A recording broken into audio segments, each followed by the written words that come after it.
সুপ্রিয় দর্শক আসসালামু আলাইকুম। নতুন আরেকটা ভিডিওতে আপনাদেরকে স্বাগতম। এখানে আমি আজকে পিৎজা বানিয়ে নিব, তারই প্রস্তুতি চলছে। এখানে 1 কাপ ময়দা, হাফ টেবিল চামচ নিয়ে নিয়েছি গুঁড়া দুধ, 1 চা চামচ ইস্ট। এটা অ্যাক্টিভ ভালো মানের ইস্ট নিতে হবে, তাহলে পিৎজার ডোটা ভালো হবে।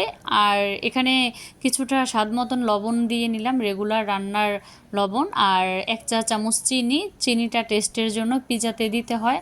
তো সমস্ত উপকরণগুলো আমি একসাথে মিশিয়ে নিব। ভালো করে মিশিয়ে নেওয়ার পরে এটা গরম পানি দিয়ে, হালকা কুসুম গরম পানি দিয়ে ডোটা মেখে নিতে হবে। তো এখানে আমি হালকা গরম পানি করে নিয়েছি, এখন কুসুম গরম পানি দিয়ে আমি এটা ডোটা মেখে নিব। সব পানি একসাথে দেওয়া যাবে না, অল্প অল্প করে পানি দিব আর অল্প অল্প করে ডোটা মেখে নিতে হবে। তো আমি এই যে আলতোভাবে যেভাবে মেখে নিয়েছি, আপনারা ওইভাবে করে মেখে নেবেন। যতটুক পরিমাণে পানি লাগে অতটুক পরিমাণেই পানি আপনারা দিবেন, বেশি কম দেওয়া যাবে না। তো এখানে আমার 1 কাপের চেয়ে একটু পানি কম লেগেছিল, আপনারা ওইভাবে করে দেওয়ার চেষ্টা করবেন। তো এখানে আমি হাতে যে রান্নার সয়াবিন তেল মাখিয়ে তারপরে এটাকে আমি রেস্টে রেখে দিব। ইস্টটা অ্যাক্টিভ হতে এখানে 1 ঘন্টাই টাইম লাগে, 1 ঘন্টার কমও লাগতে পারে। তো এখানে আমি এটাকে একটু মথে বাতাসটা বের করে, তো এখন আমি একটা ডিব্বাতে রেখে দিব 1 ঘন্টার জন্য। এটা আপনারা যদি গরমে রাখতে পারেন তাহলে আরও বেশি ভালো হয়। তো চুলার পাশেই আমি একটা বাটিতে, ঢাকনাযুক্ত একটা বাটিতে আমি রেখে দিব ইস্টটা অ্যাক্টিভ হওয়ার জন্য। কারো সময়টা কম বেশি লাগতে পারে, এটা হলো একটা ইস্টের উপর নির্ভর করে। ইস্ট যত মানের ভালো হবে ততই এটা ভালো হবে। তো এই তো আমার এটা বাতাসে ফুলে তারপরে ডাবল হয়ে গেছে। এখন আমি একটু নাড়াচাড়া করে মথে নিব, নিয়ে বাতাসটা এয়ার বাবলসগুলো বের করে নিব, নিয়ে তারপরে এটাকে আমরা বেলে নিব। আর এখানে আমার যে মোল্ড আছে, এটা আমি মোল্ডটাকে একটু সয়াবিন তেল দিয়ে ব্রাশ করে নিব, যেন নিচে না লেগে যায়। আমরা যখন ওভেনে দিব তখন নিচে যেন না লাগে, এজন্য ডোটা যেহেতু একটু সফট নরম, তো আমরা এই জন্য তেলটা ব্রাশ করে নিতে হয়।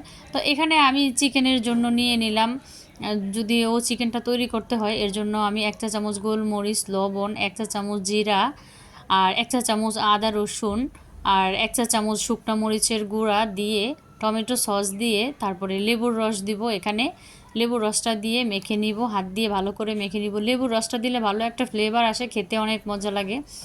আর আপনারা দিতে পারেন, না থাকলেও স্কিপ করতে পারেন, সমস্যা নাই। তো এগুলোকে আমি হাত দিয়ে মেখে ম্যারিনেট করে আপনারা চাইলে রেখে দিতে পারেন। তো আমি আজকে রেখে দিব না, এটাকে আমি প্যানে দিয়ে দিব।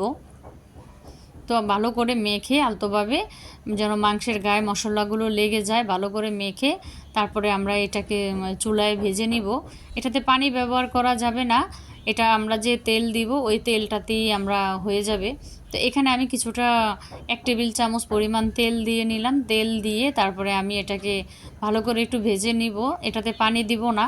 ভালো করে নাড়াচাড়া করে একদম শুকনা শুকনা যখন তেল উঠে আসবে, মশলা কষে আসবে, তখনই এটা আমরা নামিয়ে ফেলবো। এটা চিকেন, অনেকেই ভেজিটেবল দেয়, অনেকেই চিকেন দেয়। তো আমি আজকে চিকেন দিয়েই এটা করে নিব। আমার চিকেন দিয়ে করতে ভালো লাগে, বাচ্চারা পছন্দ করে খেতে। তো এই জন্য আমি চিকেনটাই দিয়ে নিব। আপনারাও চিকেনটা নেওয়ার চেষ্টা করবেন, না থাকলে সবজিটা দিয়ে নেবেন। তো এই যে আমার তেল উঠে এসেছে, মশলাটাও একদম ভাজা ভাজা হয়ে গেছে, এজন্য হয়ে গেছে। আমি নাড়াচাড়া করে আপনাদেরকে দেখিয়ে দিচ্ছিলাম, এই প্রসেস হবে, এভাবে করে নিতে হবে। তো আপনারাও এভাবে নেবেন।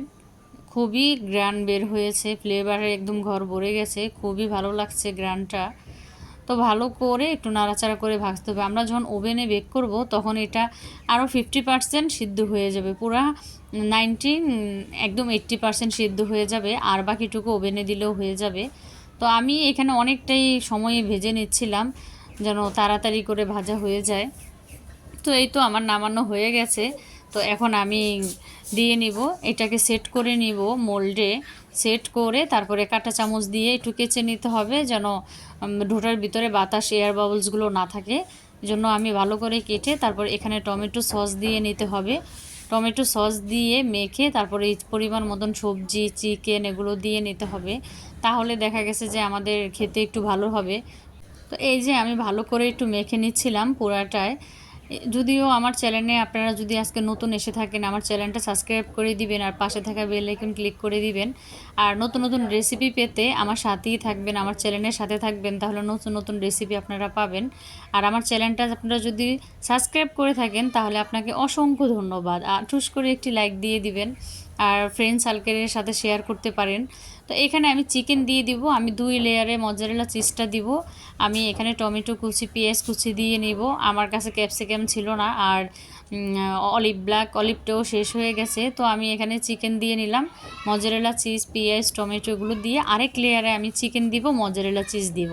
এভাবে করে 2 লেয়ারে করলে খেতে অনেকটা মজা হয়। আর যদি চিজটা বেশি দেওয়া হয় তাহলে খেতে অনেক মজা লাগে, এজন্য আমি চিজটা একটু বাড়িয়ে দিচ্ছিলাম। আর চিজটা একটু ভালো মানের নিতে হয়। গুড লাইট চিজ আছে আর মজারেলা চিজ আছে, তো আমার কাছে মনে হয় যে গুড লাইট চিজটা অনেক ভালো। তো আমার এই মজারেলা চিজটা শেষ হলে আমি গুড লাইট চিজটা আনবো। আর এখানে অরিগানোটা দিতে হবে, তাহলে রেস্টুরেন্টের ফ্লেভার পাওয়া যাবে, মনে হবে একদম অরিজিনাল রেস্টুরেন্ট ফ্লেভারের। তো আমি এখানে ওভেনটাকে 10 মিনিটের জন্য প্রি হিট করতে দিয়ে তারপরে 20 মিনিটের জন্য ওভেনে করে নিয়ে নিলাম।